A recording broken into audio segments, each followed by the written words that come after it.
بسم الله الرحمن الرحيم ما كان محمد أبا أحد من رجالكم ولكن رسول الله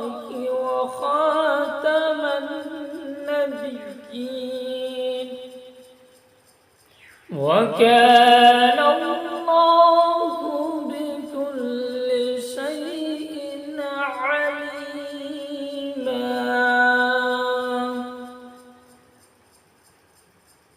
يا